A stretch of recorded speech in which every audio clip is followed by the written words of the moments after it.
Welcome to my guests, Jurgen Weiss and Cora Stryker, and everyone joining today on Thoughtful Climate, MassCEC's speaker series, where each month we highlight experts, pioneers, and practitioners from a variety of existing and emerging climate tech sectors, as well as subject matter experts who can provide insights into broader economic, social, and technological dynamics shaping the climate tech industry.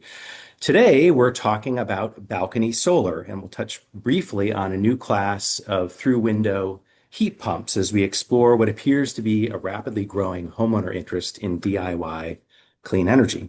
So before I jump to my guests today, Cora and Jurgen, welcome. I'm going to provide some brief context for our discussion. For the uninitiated, balcony solar, sometimes known as plug-and-play solar, describes a class of relatively low-capacity solar PV systems, typically around two panels, usually around 800 watts, which, as the term suggests, are designed to fit on a balcony, porch, or deck, or even in your backyard. Unlike conventional larger scale ground or roof mounted systems, which are hardwired and, of course, much larger, you merely plug these miniature solar systems into a 110 outlet. Balcony solar systems first started gaining traction in Germany about 8 years ago when Verband der Elektrotechnik, I'm sure I'm butchering that, Jurgen. I know you grew up in Stuttgart. Sorry. Or VDE, a German certification body that issues product and safety standards for electrical products, released the first guidance that allowed for balcony solar systems to flourish. And 2 years later, Germany created a universal online registration system for plug-in solar, and that further increased market adoption. Balcony solar is just beginning to gain some traction here in the US, and today we're going to talk a bit about what it will take to accelerate market adoption for this really exciting new solar deployment option. So what's driving interest here? Well, likely a mix of forces, energy affordability, growing consumer interest in DIY projects, and of course, widespread interest in making a positive climate impact. So a bit of housekeeping before we start and before I jump to Cora and Jurgen. Feel free to drop questions in the Q&A. We'll reserve some time near the end and do our best to address those. So let's jump right in. Jurgen, Cora, thanks so much for joining me today. This is a really exciting and hot topic. I'm really excited to talk to you about it. Let's start with some introductions. Maybe Jurgen, you can lead us off. Just briefly introduce yourself if you could, and perhaps react to the market drivers I mentioned: energy affordability, interest in DIY, having a climate impact. What excites you most about balcony solar? All right, great. Thanks for having me, Galen. So I was born in Germany, as the name might suggest. I grew up there and then went through high school and a little bit of university in France and in Germany, and then moved to the States for grad school and have been here ever since, working for the last 35 years, mostly in consulting around electricity markets and the energy transition, and then played professor at Harvard Business School for a few years, where I developed and taught a course on the global energy and transition, it was called.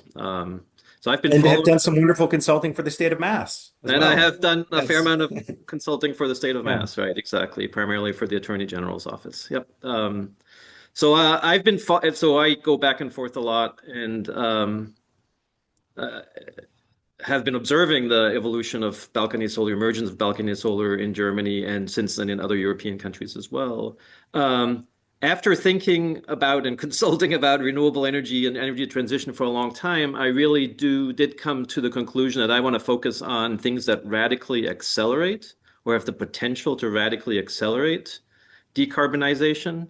And I've been looking for examples of technologies and ideas that make that possible. And it strikes me that plug-in solar or balcony solar squarely fits into that category for two reasons. One, it eliminates kind of the subsidy game, if you want, because these things in Germany are so cheap that they pay for themselves in a very short time, without any sort of feed-in tariffs or RECs or in investment tax credits or any of the subsidies that are out there, just pure economics. So that's one thing that's super, super helpful.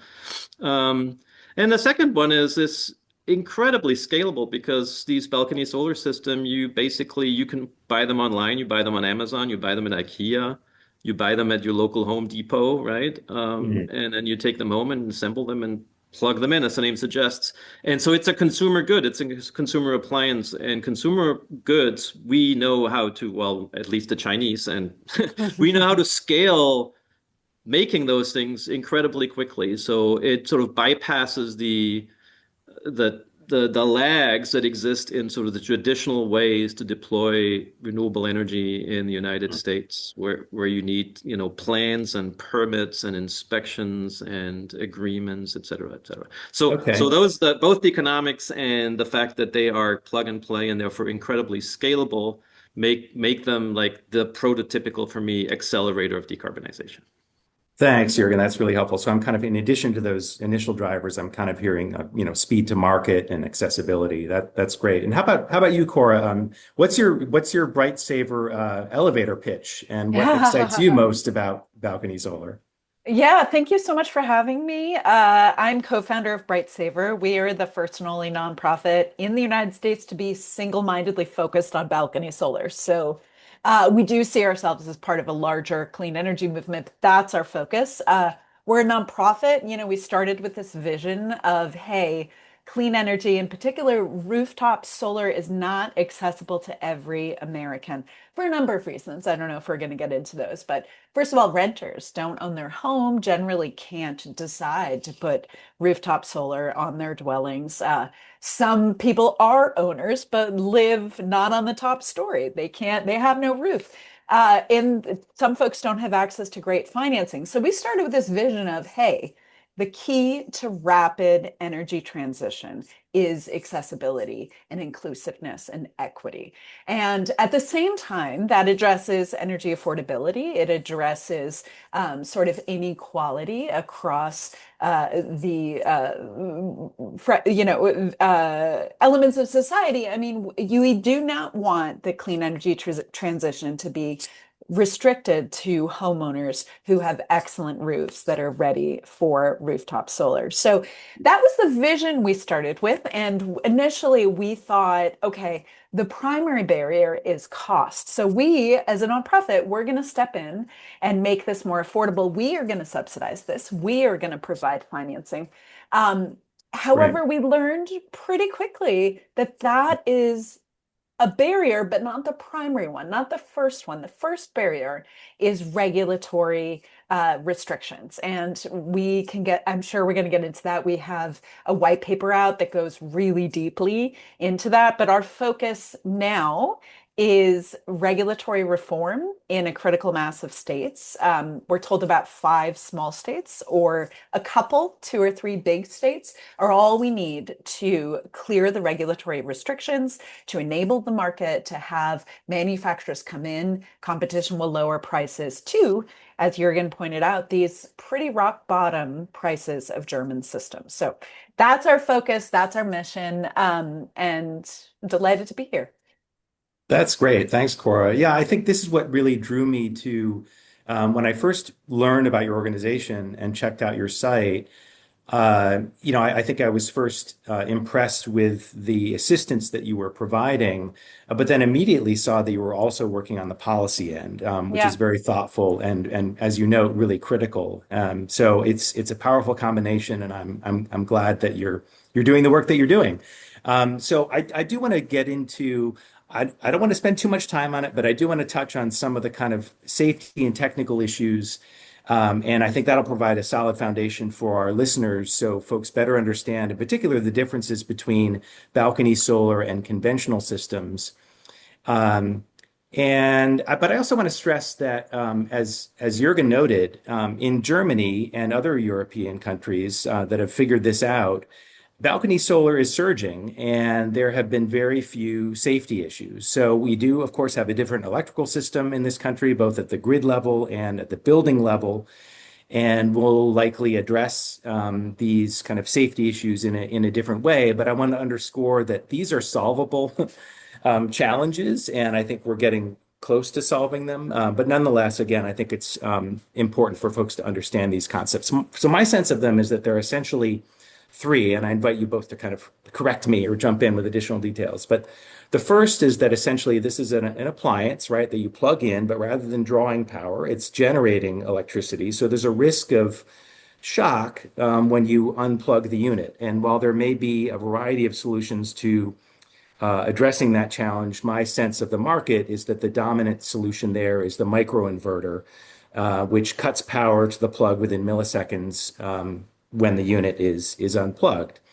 The second is, and I think this issue is pretty interesting, this notion of breaker masking. And some people have reasonably asked, well, balcony solar sounds great, but why limit it to 800 watts, which I believe is the current limit in Germany?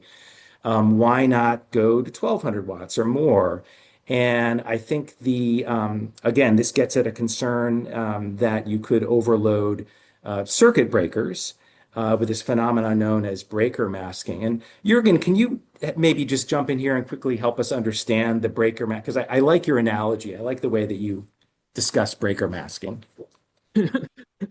So, all right. So the technical term is already probably complicated for people who haven't read whatever up on this. I think the way in which electric systems inside a home are pretty similar in Germany and in the United States is you have circuits, electric circuits, and you have a box in your basement typically, and there are these circuit breakers, right? And those circuit breakers are designed to not let the wires in your walls overheat, basically, because there is too much power being drawn on one of or multiple of the outlets on a given circuit, right? They might be 15 amp circuits or 20 amp circuits in the United States, and then there is something similar like 16, 15, 10 sometimes amp circuits in Germany. So the breaker, right? The breaker is supposed to disconnect the circuit, basically stop anything if the power line in your house is overloaded. It warms up, right? If it's too hot, eventually it melts and that burns your house down, kind of stuff. So it's designed to prevent that. So the masking thing is if after you install one of your plug-in solar systems, you decide that you're gonna install whatever, plug in downstream of where the solar panel injects electricity downstream, you plug in a lot more appliances than you would normally plug in, then it is possible that let's just say you have two toaster ovens as opposed to one. You're going to have two toaster ovens in parallel, each drawing whatever 1,000 watts or 1,500 watts, right? You have to really like toast Yeah, to be in that exactly. Yeah, situation. exactly. So then normally that might overload the circuit, and the circuit breaker would just flip, right? Would just break the circuit. Everything would go dark. Your toast would not become toast. So now, but if you now plugged in upstream between your circuit breaker and your two toasters, if you plugged in one of these plug-in solar things, right? Then the solar power would supply part of the electricity for your two toasters. And the breaker would only see the difference between what the toaster ovens consume and what you stick in through the solar panels. And so the breaker might actually think, oh, I'm cool. This is only whatever 1,000 watts, but in reality you're sticking in 1,800 or 2,000 watts, right? And so that's the masking where you kind of, if you configure it just right, you can kind of trick your circuit breaker into believing that everything is okay when it may not be. So that's the breaker masking story. Thank you. That exists. So I was just going to point out that exists in Germany, right? That problem, that conceptual problem exists in Germany. To my knowledge, there has not been an instance where there has been an electrical fire due to one of the at least million, perhaps as many as 2 or 3 million of these systems being plugged in. The official number is 1 million plus now, right? But you don't know how many people went to Home Depot, and you're supposed to register your system, but we'll get into that perhaps. So no problems. Because there are safety margins, and so that's, I think, at the origin of why Germany has decided to allow for now 800 watts to be injected into a circuit. That's considered to be safe enough that it doesn't change the signal, if you want, that the circuit breaker gets too much to create significant risk. So I'll stop there. Great. Thank you, Jurgen. That's very helpful. And then I think the third issue that I understand relates to this notion of exporting power into the grid. And the way to think about that is that, even with a low capacity system, a plug and play solar system, you can imagine that in the shoulder months here in New England, When demand in a building is very low and a home is very low, 800 or 1,000 watts of solar could actually exceed the load of that building and creating this opportunity for power to be fed onto the grid. And of course, we care very much about the safety of our utility line workers. But I think I just want to again underscore that there are technology solutions to all these. And with that, I want to turn it back to you both to kind of react to this and Yeah. um, yeah, and just to kind of share your thoughts about these challenges in general. Sure. And I want to be careful because we kind of conflated two issues right there. One is the line worker safety. So Mm, I think you mentioned earlier, we do have solutions in the inverter itself. So all inverters in the United States are UL 1741 certified. So what that does is then within milliseconds of disconnection, whether it's unplugging from the wall or a power outage, it shuts off power immediately. So we feel that as long as the inverters are certified 1741, we don't have to worry about line worker safety in the event of an outage or even touch safe uh, shock concerns for the household. So that's one side. And this is confusing because we have kind of several ways. The word backfeeding can mean several things, right? But right. that we feel the line worker safety issue is already taken care of. Other issues we're still working on, but that one we're not concerned about. But we conflated that a little bit with this idea of how much can you safely backfeed to the grid. And just for Mm, context, for those on the line, so the way these work, these balcony solar units, is you've got your solar panels. You might have a battery on the DC side, but generally the simplest form is you've got your solar panels, you've got an inverter, which converts that direct current to alternating current that you can use in your household. And then everything you're running off your electricity, your toasters, your heat pump, in my case, all of that runs on the electricity that's in the system. So it's going to run off of that power that's injected from the solar panels first. Now, let's say you go out for lunch and your panels are still producing energy and you're using very little. It is possible that you could have some excess energy that you're not using within the household. What happens to that excess energy? Well, it could go into a battery.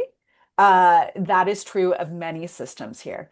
Um, if you're looking at the simplest system that is the cheapest, that is widely adopted in Germany, you could feed that excess electricity back to the grid. So this is your second point. mm, What mhm. level is safe for that? And actually, I'm happy to say that we just finished a big project with an expert in the field who was looking at that question specifically because safety is key here to this movement, right? We can't have grid instability, we can't have load predictability issues on the grid. So our expert, his name is Bill Brooks. He's actually written the NEC or been on the committee that writes it, the National Electric Code, NEC. So he did an analysis, and in almost every region of the United States, including Massachusetts, we would have no net export, even if we assume something incredibly optimistic, like a 25% penetration Mm, rate of these 1,200-watt systems, meaning 25% of all people in the Northeast have one of these. We have some pretty optimistic projections in our white paper that exceeds even our projection. mm. So even That's if great. we're looking at this huge adoption rate, if we're looking at these 1,200-watt systems, which is what we are recommending, you're not going to have any net export to the grid. And we go into great technical detail in this report. We're going to be releasing it soon, but that's just a preview for your listeners. So we feel that both ends of that safety concern are addressed. There are other safety concerns that, as you framed it, Galen, absolutely have to do with, okay, Germany has a 230-volt system. We have 120. How do we adapt the German safety record? How do we adapt the German style systems to our different electrical system in order to ensure that we have this pristine safety record? And I think Jurgen mentioned in 10 years of adoption in Germany, we don't have any significant safety concerns. In fact, they raised the wattage Hmm. they Hmm. raised the limit because of that. So Right. so let's not conflate those two issues. We feel that at minimum, the major safety concerns are addressed if we limit to 1200 watts. Now, we can get into this, but as soon as we enable this market, technology is going to get much more sophisticated. We already know that these developments are in the pike. We already know folks are working on this. They are not investing as much as they should in R&D because they don't see a large enough TAM, total addressable market, in the United States. So this legislation, we think that we should set a limit similar to what Utah just said, 1.2 kilowatts. And then that will enable the market to come up with these technological solutions that are already in development that will allow us to have potentially a higher limit because we have other technological solutions that are limiting both backflow to the grid, as we mentioned, and load within the household. So just want to make sure we That's don't. really, yeah. Thank you for clarifying that, Cora. That's really helpful. And it's such a familiar kind of emerging market dynamic, right? Where you have a handful of kind of early movers and early adopters, both on the consumer side and the OEM side, but you're not going to see a significant increase until you have kind of clear market guardrails and boundaries, and that's really what we need. And then, of course, innovators will come in, both with regard to, frankly, technology, but also business model and finance model Right. innovation to kind of fill the gap. So you mentioned NEC. Let's just briefly touch on that, just so folks know how both the National Electric Code and then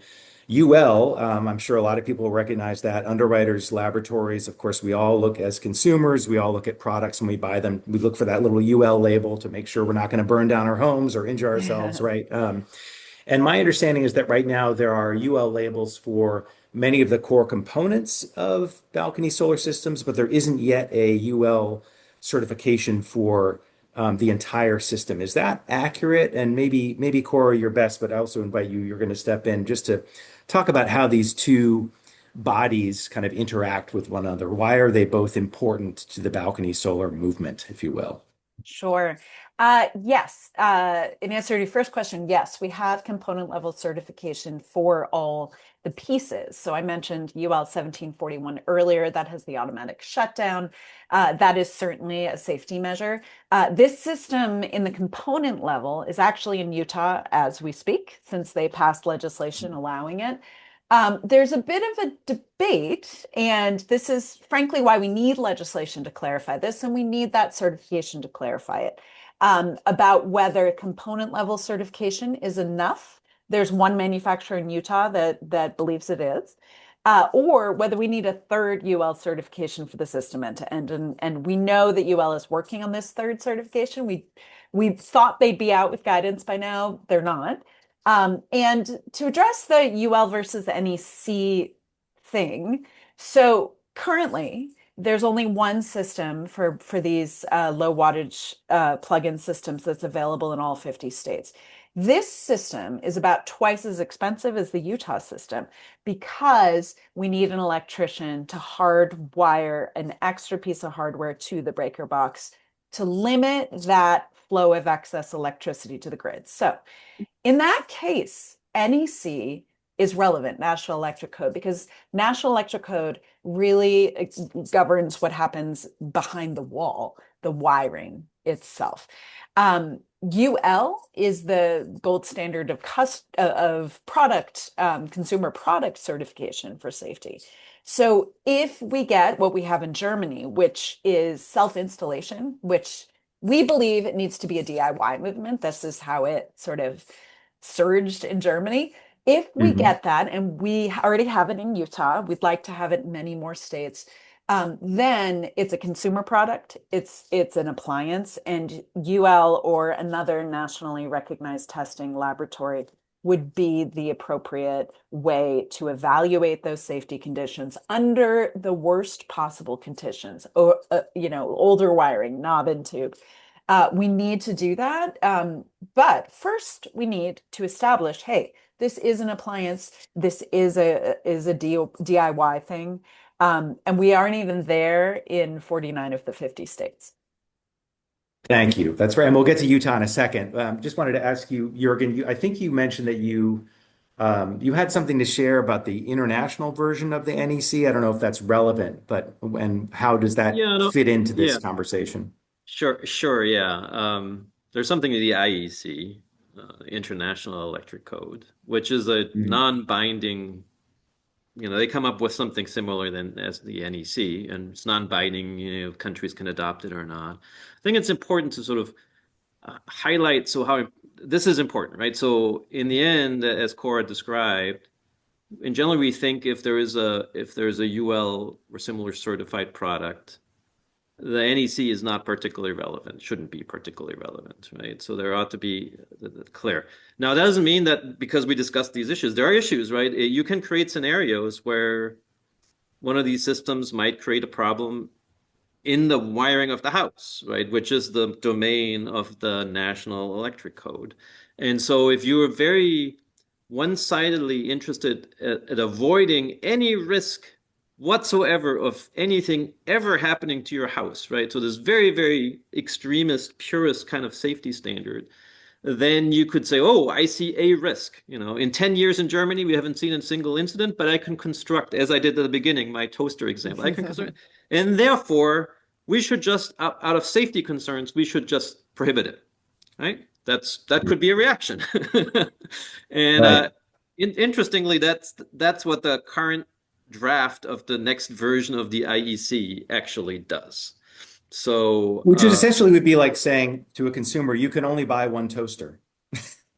I mean, I'm kind of ba exaggerating to make a point, but basically, it it's doesn't like make basic. sense to kind of hold clean energy generation to a different safety standard than we would a standard appliance, a hair dryer or a toaster. So it does basically there isn't an equivalent of the UL listing per se, but it would basically say, look, here's an appliance that somebody has deemed safe to plug in, but Mhm. that's not good enough because we can construct a scenario where that appliance being plugged in combination with other things might create a risk of fire, say, right? The NEC it's a fire protection first and foremost.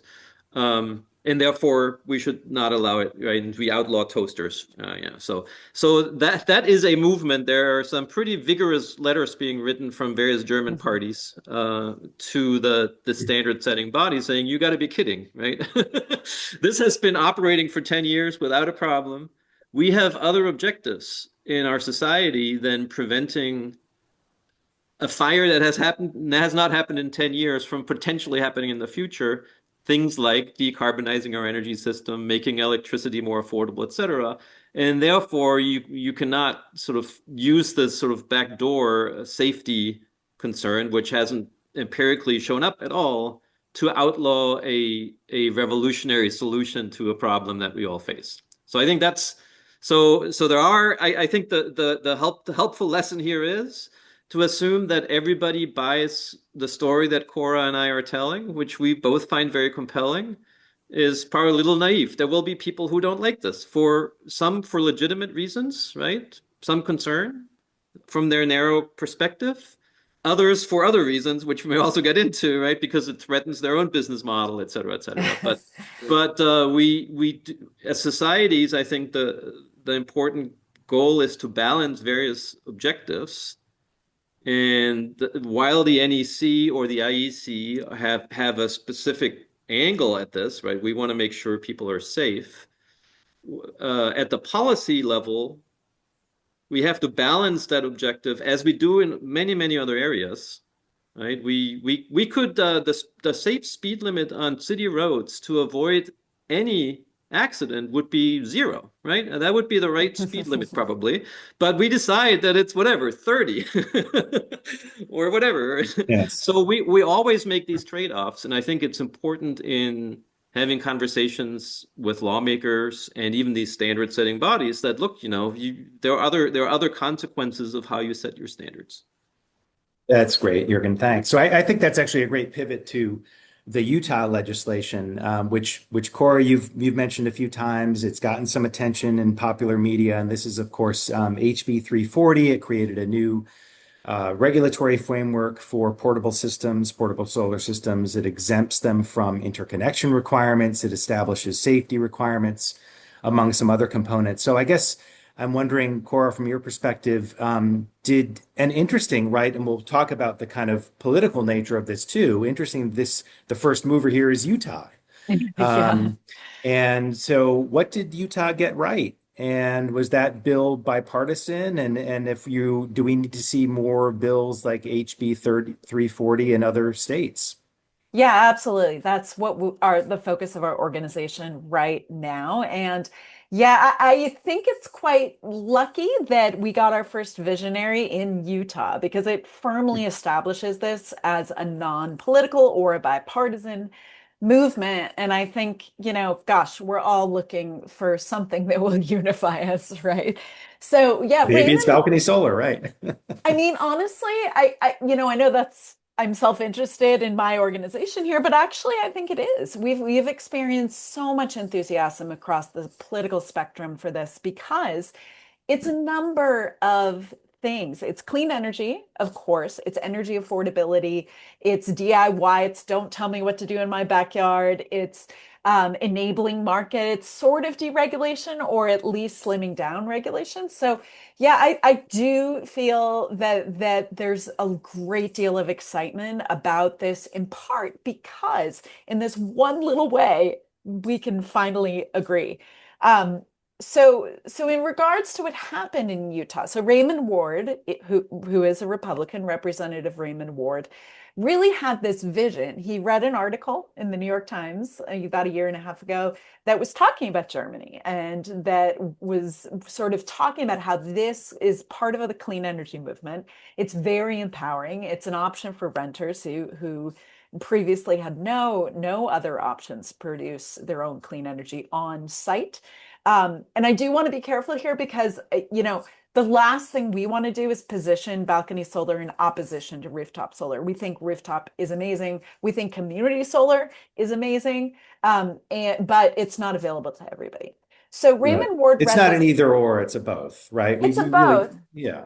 Absolutely. And I think our sort of enthusiasm about balcony has sometimes been interpreted as a denigration of rooftop, and absolutely not. We see ourselves as part of a movement. And in fact, politically, we're going to get there.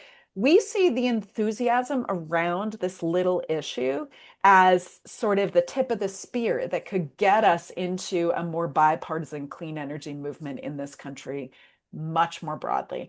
There are some political Yeah. considerations, strategic questions. Okay, how do we do that? Is this the right year?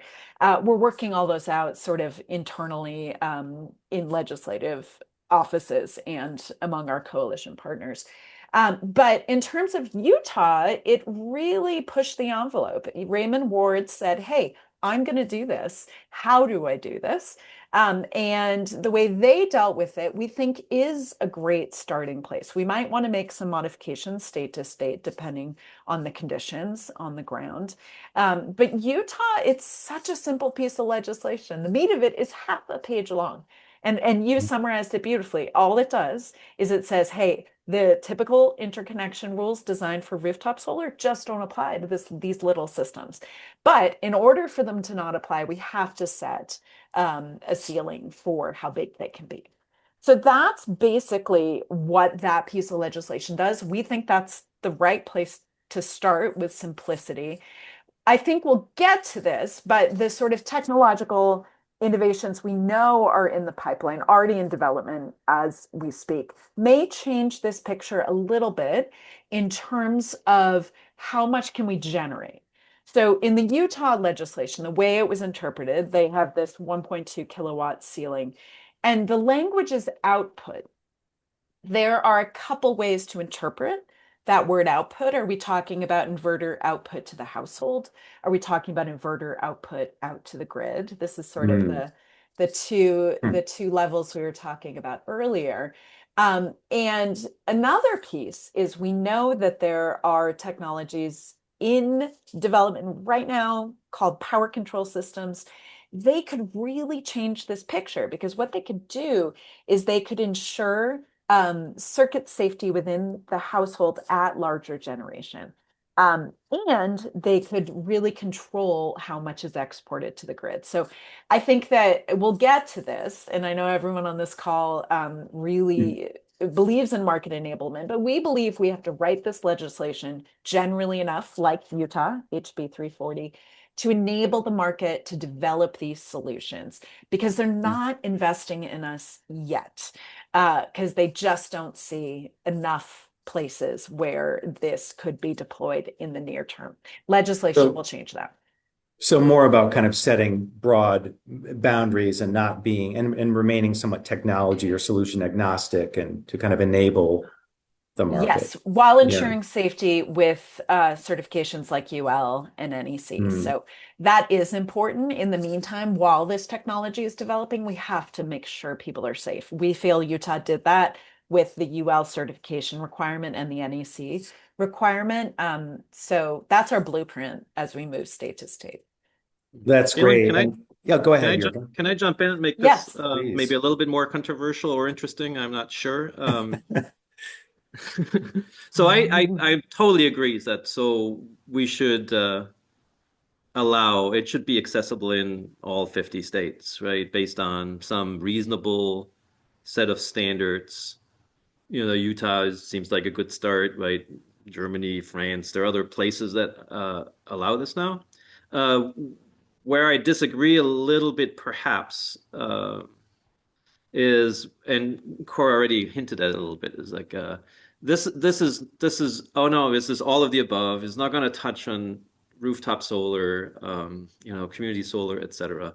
For me, and I said that in the beginning, what's really exciting about this is the fact that this is an appliance, and the way we install renewable energy in the desert of Nevada on whatever 5,000 acres, right. but also on a rooftop are not appliances. They're projects. Right. And it turns out projects are more expensive than appliances everywhere in the world, and they seem to be particularly more expensive in the United States, right? So a rooftop solar installed in Germany, average is is a little bit more than $1 a watt. It's 80 cents a watt in Australia. Where we live, Galen, you and I, it's more like $4 a watt, right? $3 nationally on average. Nationally, 3, but Massachusetts, is top of the game, being amongst the most expensive. I have, it's a separate show, right? It's an interesting show. Why is rooftop solar 4 times or 3 times as expensive in the United States as it is elsewhere? And so if you look at Lawrence Berkeley National Labs reports on solar, you see that over the last 20 years, in the costs of an installed solar system, the technical components, right, the panel and the inverter have basically disappeared from the stack. Right. You can't even, they're like little lines at the bottom of the stack, can't see them. And the rest is kind of, all the kind of red tape, installation labor, customer acquisition, et cetera, right? And I don't know what the margin of the various participants is in all of this, but the reality is one of the reasons balcony solar is so attractive, it sort of cuts out this piece. Yeah, that's so right.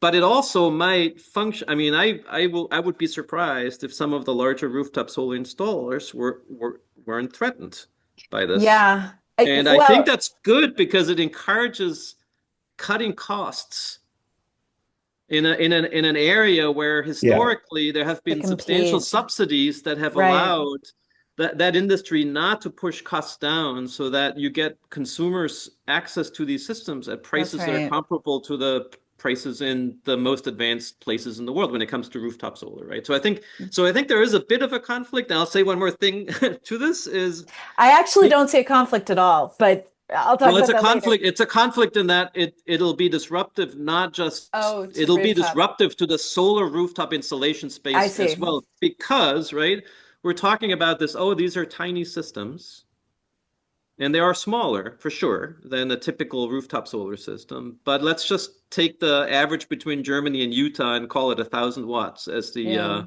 injection limit, right? If the sun was shining 8,760 hours a year, then you could, in theory, inject 8,760 kilowatt hours into your home with a balcony solar system. And that is not very different from the typical average household electricity consumption, Mm, without heat pumps Yeah, and an electric car. But that's not like the tiny amount anymore. right. Even before you think about whether you could inject more, and the trend that's clearly happening in Germany and elsewhere is when you if you buy a balcony solar system, you buy it with the battery, right? So the mm. battery will not get you to you can deploy whatever 150 panels in your backyard and have a gigantic battery and then inject 1,000 watts every hour. That is an unrealistic scenario, but I would think that over time, with more technological progress, the share of your electricity consumption you might be able to offset with one of Hmm. these plug-in systems may well increase beyond what we envision today. And Mm. so then other players in the system might feel more pressure than they do today. But Hey, it is Cora, right, you as want I to said. I respond to actually, that? yeah, Yeah. I love what you're saying. And couple things. One, yes, you're quite right. Soft costs, the cost of marketing, installation, labor, 40 to 60% in the United States nationally. Where I live in the Bay Area, also much greater, around 65% of the total cost of a rooftop system. Um, I love how you frame that, you're gonna actually like, yes, like this could actually spur innovation and in the rooftop Mhm. solar world as well. And yes, I think disruptive is the correct word there. Um, we want allies everywhere. You're right. We might not be able to form allyships everywhere, including the rooftop solar industry. We are a nonprofit. We care about clean energy. We care about energy affordability. And we want to get to that vision that you just laid out, Jurgen, where we are on par with Australia. We're on par with Germany in terms of how much it costs per watt to install these rooftop systems. And actually, I love that idea. I'm going to steal that if you don't mind. This idea that this could be a kick in the ass for the rooftop solar industry. I was told I could use that word. This could be a kick in the ass for the rooftop solar industry to get its act together and really take seriously this dysfunction of soft costs distorting the market value of rooftop solar far beyond the really dirt cheap cost of PV modules and inverters themselves, and I mean, we like increasingly disruptive batteries. Yeah, we go like ahead. disruptive technologies in other sectors within climate tech. Absolutely. So we shouldn't be Yeah. allergic to disruptive approaches in a well-established market. So thank you for Agreed. those And I think this could observations. actually be a great moment for that because with the loss of subsidies with the IRA, the rooftop solar industry Hmm. is looking for solutions to sort of remake themselves. So this might be exactly the moment to have a spearhead into that established paradigm of the high soft costs. So I love that. Yeah. So actually, let's talk about that was great. Thanks. Let's talk about the because we don't have an enormous amount of time left. And I want to make sure we get to some questions, but let's Mm. talk about who are the market actors. You mentioned one. I think the one you mentioned, Cora, is that Craftstrom that you were referring to, about the system that requires an electrician, or is that another OEM? I'd rather not mention any companies by name. I think that, we're a nonprofit. We're here for clean energy. We're here for energy equity. Um, Sure. I think that what I will say at this moment is that we're at a very immature market. We have two players here with different configurations, different sort of theories of why their system is permissible, even in this regulatory gray area. Um, and we think they're both a part of the puzzle of how we get to this ultimate goal of everyone has access to DIY, affordable, clean energy. Um, I think that is the important part is all the manufacturers that are currently invested in Europe want to come here. They tell us, this is in our white paper. You can find it at brightsaver.org if you're interested. this is something that because we're the plug-in solar people in this nation, we have talked to all the major manufacturers that are in Europe primarily, and they tell us they need to see about 5 small states, 1 or 2 big states, and then they'll come in here in force, and they want to. Gosh, they want to. So, yeah, we're just So at the the early policy movers have a real opportunity then, is what you're saying. The states that move quickly to kind of create a clear and accessible market for balcony solar may be better get it positioned to attract first. those OEMs. Yeah, absolutely, for sure. And I think that that's what we want. That's our theory of change as a nonprofit. Mm. That's great. So we did. I think one of you mentioned, actually, maybe both of you did renters. I do just want to touch on that bit because, of course, we have a lot of rental units in Massachusetts. And again, there's the kind of landlord-tenant split incentive challenge. There may be other challenges to renters deploying solar and other clean energy solutions. You hear about renters buying their own induction cooktops. Renter interest in balcony solar. I can see that really taking off. I mean, should we? I think you spent some time here, Cora. You mentioned Jurgen, you're here. Should we see balcony solar on every south-facing triple decker in New Bedford and Worcester and so on? And will balcony solar drive sound systems at future porch fests? That's what I want to Yes, we hope so. Absolutely. Renters have very few options. That's our goal. That's our dream. We want to walk through New Bedford and we want it to look like Munich. We want to see all these south-facing PV units that previously just could not exist before we cleared the way with this regulatory reform. Yeah, I think I would probably go further. I mean, I don't know who mentioned it when, but the south facing stuff is clearly you want to face the right direction. But increasingly, go back to the Lawrence Berkeley National Lab thing, is like the panel is, the wholesale cost of a panel is 8 cents a watt. Yeah. Maybe now it's up to 10 cents a watt, right? So that's 1/40th of the installed cost of a rooftop solar system in Massachusetts. The inverter is a little more expensive per watt, but in Right. the end, the fact that you place your panel in a position that's not optimal towards the sun is less relevant, right? In Germany, they build fences with solar panels where they're just Yeah. vertical, right? So Sure. I think you having more of this sort of in consumers' homes as appliances is definitely desirable.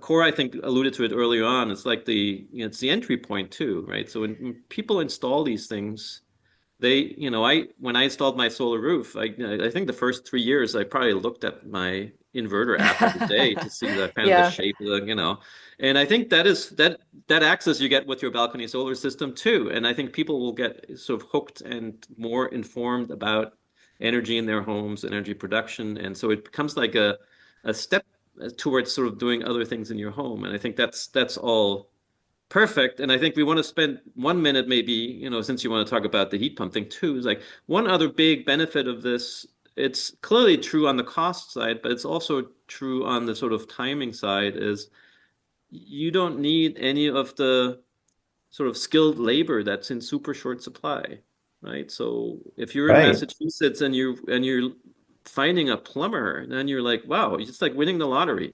And the same is true for electricians.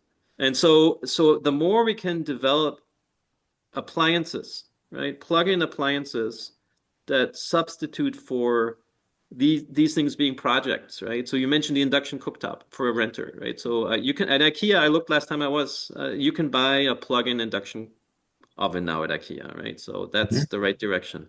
Um, there is one heat pump, right? The window unit heat pump that you just plug in. Right. They're not cheap.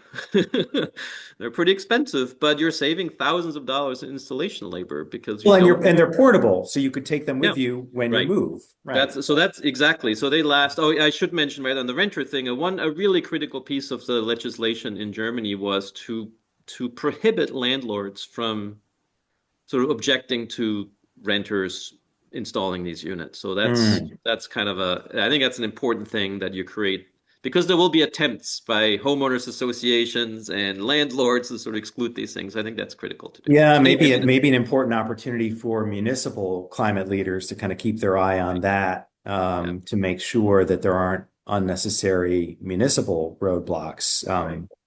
putting aside kind of state level concerns. So a very practical question just on cost. And I know it varies, and Cora, completely respect your desire not to mention particular manufacturers, but can you at least ballpark? I mean, what do these systems cost here? What will they cost?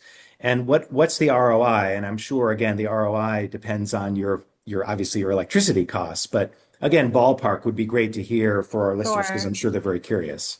Yeah, I mean, so this is all detailed in our white paper again, if you want to check it out. So the simple system in Utah only is around $1,000 for an 800-watt system, which is almost German levels. Not quite. Germany still is better. In terms of ROI, currently, even in this restrictive regulatory framework, about 4 or 5 years, depending on where you are, depending on how much an electrician costs, depending on your energy prices primarily. For the workaround system, more expensive, almost double when you consider the cost of the electrician. And we see that as a step in the right direction, but we have to go further than that. And that only legislation or direct regulatory reform can get us to the place where we can all get the Utah system. In fact, the Utah system doesn't go far enough. When we get all these manufacturers into the game who want to come, they're going to compete against each other. Prices are going to fall even further really quickly. Yeah, I mean, in Germany, they have Black Friday too, even though they don't have Thanksgiving. But anyway, so I get deals advertised on the German newspapers for about 300 euros for a 800-watt system, right? So Yeah. it's still 2.5 Yeah, times more for expensive sure. in Utah because I mean it's understandable. There's zero scale, right? Utah, I Yeah, mean, it's a big that's state right. but a small population with very small market. And in Germany, there's like there are lots and lots of suppliers. So it could go down to something like, 30 cents, 30 cents a watt, Yeah. which is And which that is which is 90% less than their Massachusetts rooftop solar. And there you have a lot of room for not orienting your panel in the right direction and still have that's much, much right. quicker payback periods. Yeah, agreed. And if you want to check out our white paper, we go into that. And what you just said, Jurgen does it perfectly. Yes, we agree. Conceivably, I mean, to be clear, you could do both. You could have a rooftop system, whether you're an owner or a renter, and have a plug-in system as well. Yeah, and Um, that's happening in California, actually. That's oh, something we're doing. Actually, we're not a manufacturer, but we are doing an expansion for folks who already have rooftop. And this is a fully legal thing because it falls under the interconnection agreement that you mm, already have with rooftop. So yeah, mm. people are doing both. A lot of folks have maxed out their roof space like me. I can't get, it's too shady, but I could have one of these backyard systems uh, in my backyard or on my patio, etc. So yeah, what and more is more in this case. Great. So I want to turn to a few questions from the audience. One, and I think we touched on this a bit, but it would just be great to hear one or both of you confirm this. But someone asks about balcony solar providing energy resilience during power outages. And of course, I think you need to add a battery, right? So Hmm. the answer is yes, but you need a battery, Hmm. correct? Yes, that's Okay. correct.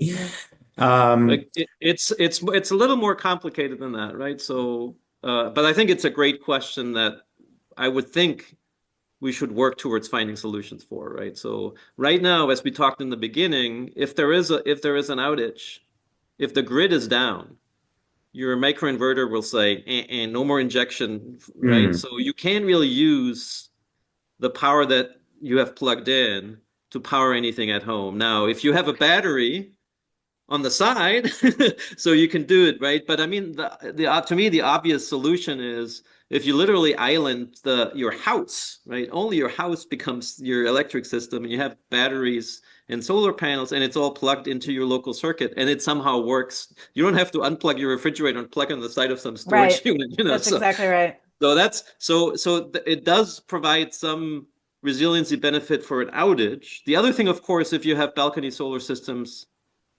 by themselves, and especially with batteries, from the grid perspective down the road, they could provide tremendous benefits because it's just distributed storage and renewable production, just like your rooftop solar system, which is just beginning to be featured as part of the virtual power plant kind of mix of things that the grid can use. So. Yeah, absolutely.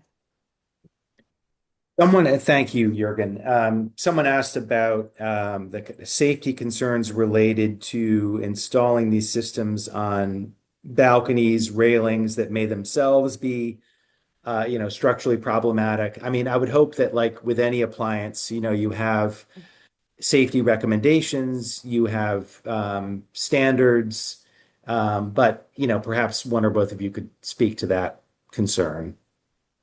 Yeah, it's a separate issue, Jurgen. If you know what's happening in Germany with respect to that, I'd love to hear. I mean, I guess I would put this almost in the category of like, yeah, you can always create a problem for yourself. I mean, if your balcony is in risks falling down because it's structurally unstable, Maybe you then should fix it. you should intervene at the balcony level. Yeah, I mean, I'm not Yeah. aware. So the products have to be they follow some standard, right? So.